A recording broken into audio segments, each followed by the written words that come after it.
नमस्कार दोस्तों, स्वागत है आप सबका। दोस्तों, जो रंगीन पत्ती वाले पौधे होते हैं ना, इनकी खूबसूरती कुछ अलग ही होती है।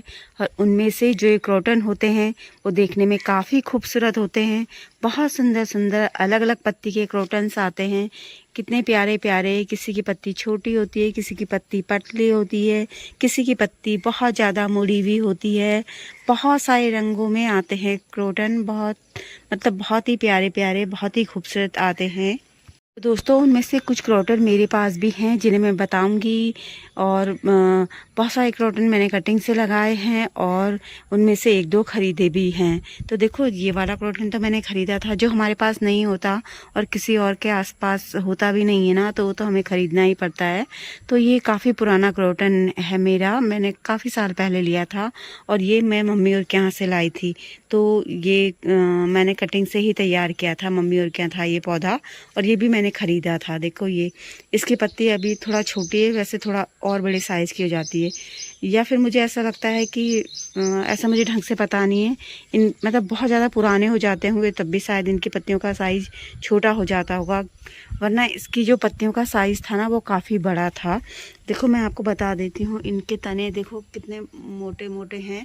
तो ये काफ़ी पुराने क्रोटन हैं मेरे, ये तीनों ही क्रोटन। इसे मैंने कटिंग से लगाया था और देखो, ये वाला क्रोटन भी मैंने कटिंग से लगाया है। ये बहुत ही सुंदर लगता है और बहुत आसानी से हो जाता है। इसकी पत्तियां कितनी पतली पतली सी होती हैं और देखने में खूबसूरत होती हैं।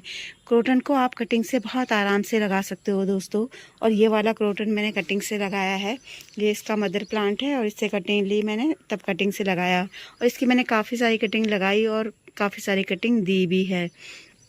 और मैंने ये वाला क्रोटन भी कटिंग से ही लगाया है। ये वाला क्रोटन मेरे पास बहुत साल पहले था, लेकिन फिर ये ख़राब हो गया था और फिर मैं इसकी कटिंग लाई और मैंने कटिंग से लगाए।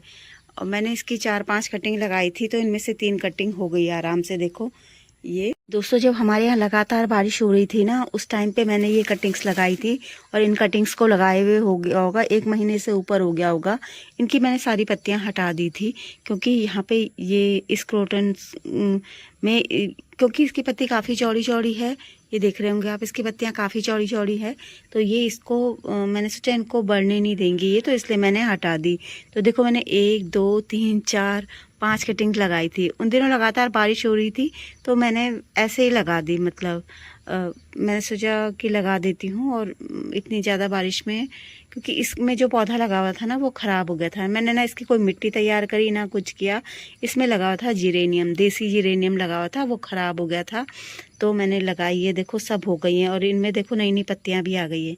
ये जो आपको ऊपर की पत्तियाँ दिख रही है ना, 4-5 पत्तियाँ, ये नई पत्ती हैं। इसमें भी नई पत्ती आ रही हैं 2, और इसमें भी 2 नई पत्ती आ रही हैं। तो इसका मतलब ये हो गई हैं। और इसमें भी देखो ये नई पत्ती आ रही हैं। बाकी इनमें नहीं आई है, क्योंकि ये मतलब काफ़ी बड़ी बड़ी कटिंग्स थी और मैंने मोरपंखी की कटिंग्स भी ऐसी लगा दी थी। दोस्तों, क्रोटन नर्सरी में 50 रुपये से लेके 250 रुपये तक के मिलते हैं। छोटा पौधा होगा तो आपको 50-60 रुपये तक का मिलेगा। जितना बड़ा पौधा होगा वो उतना महंगा होगा। और अलग अलग वैरायटी के होते हैं, तो उस हिसाब से भी इनके प्राइस होते हैं। तो और अगर आपको कहीं कटिंग मिल जाए तो आप इसे कटिंग से भी लगा सकते हो, बहुत आसानी से हो जाता है। जो मेरे बड़े बड़े पौधे हैं वो तो देखो मैंने बड़े बड़े पॉट में लगाए हैं, और जो मेरे ये अभी छोटे पौधे हैं तो वो मैंने छोटे पॉट में लगाए हैं। तो जिस हिसाब से आपका पौधा होगा उस हिसाब से आपको इन्हें पॉट देना है। और कहते हैं कि क्या बोलते हैं, ये इसको बहुत ज़्यादा तेज़ धूप में भी नहीं रखना होता है, लेकिन मेरे पास तो यही जगह है। और ये पौधे मेरे, क्रोटन मेरे हमेशा सर्दी गर्मी बरसात में यहीं रहते हैं। तो यहाँ पे फुल सनलाइट रहती है, गर्मियों में भी और सर्दियों में भी और बरसात में भी। मतलब ये यहीं पे ही रहते हैं, इनकी कोई जगह नहीं बदलती है। यहाँ पे मैं आपसे ये कहना चाहूँगी कि अगर आपके पास जगह है तो बहुत ज़्यादा जब गर्मी होती है ना, तब आप इनको कहीं ऐसी जगह रख सकते हो कि जहाँ मतलब 1-2 घंटे की ही धूप आए। क्योंकि जब गर्मी होती है तो बहुत ही ज़्यादा होती है।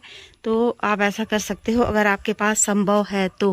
मेरे पास तो नहीं है और ये बहुत बड़े बड़े पॉट भी हैं, और जब बहुत ज़्यादा पौधे होते हैं तो हम हर किसी को संभाल नहीं पाते हैं। और मेरे पास ऐसा भी नहीं है कि मतलब मैं ग्रीन नेट इनके लिए लगाऊं, ऐसी भी कोई व्यवस्था नहीं है। तो ये हमेशा ही यहीं पे रहते हैं। बात करूँ उनके फर्टिलाइज़र की तो मैंने इनमें बस गोबर की खाद डाली थी। और जैसे जब मैं कोई फर्टिलाइज़र तैयार करती हूँ गर्मियों के टाइम पे, कोई भी किचन वेस्ट का या कुछ भी, और लिक्विड फर्टिलाइज़र की बात कर रही हूँ मैं, तो वो डाल देती हूँ मैं इनमें। बाकी जब मैंने इनको लगाया था तो इनमें गोबर की खाद डाली थी। और अभी शायद इन्हें 2-3 साल से मैंने रिपोर्ट भी नहीं किया, और अभी मुझे लगता है कि अभी इस बार करूँगी भी नहीं, अब अगले साल देखूँगी। तो दोस्तों, बहुत सारे दोस्त सोचते हैं कि सीजनल फूलों पे या फूलों के बीज तैयार करने हैं या फूलों की सीडलिंग लेके आनी है। अगर आप ऐसा नहीं करना चाहते ना, तो आप इस तरीके के पौधे अपने गार्डन में लगा सकते हो, क्योंकि इनके भी इतने खूबसूरत रंग होते हैं कि ये फूलों की कमी को महसूस नहीं होने देते हैं। तो आप क्रोटन लगा सकते हो दोस्तों। तो मुझे आदत है कटिंग लगाने की, मैं कहीं भी किसी भी पॉट में लगा देती हूँ। देखो, एक कटिंग मैंने यहाँ लगाई थी और इसमें तो बहुत सारी पत्तियाँ आ गई हैं। और एक कटिंग्स मैंने यहाँ पे भी लगाई थी, ये देखो इस तरीके से।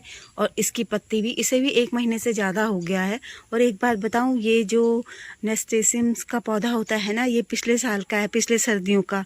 अब ये भी परमानेंट पौधा हो गया है। और ये इसमें सर्दियों में फूल खिलते हैं, लेकिन ये सर्दियों से मतलब इसमें क्या है, काफ़ी दिनों तक फूल खिलते रहे, तो मैंने इससे हटाया नहीं था इसको। तो देखो, ये मतलब ऐसे का ऐसी है। और जो बीज मैंने बोए थे वो अभी हुए नहीं हैं, और बहुत ज़्यादा बारिश में मुझे लगता है वो ख़राब भी हो गए होंगे।